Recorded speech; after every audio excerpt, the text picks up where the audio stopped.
வணக்கம். கன்னியாகுமரி மக்களுக்கு எல்லாருக்குமே நான் ஒரு விஷயத்த நல்லா சொல்கிறேன்.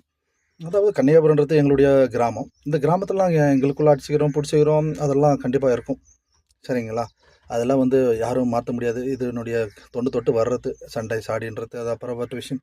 ஆனாலும் என்னுடைய கொள்கையில நான் என்னைக்கும் போமாட்டேன். என்னுடைய கட்சியில நான் என்னைக்கும் விலக மாட்டேன். நான் ஒரு சில நியூஸ் கேள்விப்பட்டேன்.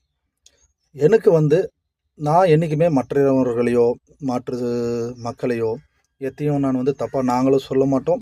எங்களுடைய கிராமத்தை சேர்ந்தவர்களும் சரி, நபர்களும் சரி, இளைஞர்களாக இருக்கட்டும், யாரும் அந்த மாரி செய்ய மாட்டாங்க. இருந்தாலும் நான் ஒரே ஒரு விஷயம் சொல்லிக்கிறேன். நான் எப்பவுமே நான் மட்டும் கிடையாது. நானா இருக்கட்டும், ஆனந்தனா இருக்கட்டும், சதாசிவன் இருக்கட்டும், எங்களுடைய அனைத்து மக்களும், எங்களுடைய கிராமத்தினுடைய மக்களுக்கும், இளைஞர்களுக்கும் கண்டிப்பாக உறுதுணையாக இருப்பேன். அந்நேத்திக்கு உங்களுடைய இளைஞர்களா, உங்களுடைய கிராமமான்னு வரும்போது, கிராமத்தை தான் சூஸ் பண்ணுவோம் நாங்க. இதில் எந்த மாற்றமும் இல்லை.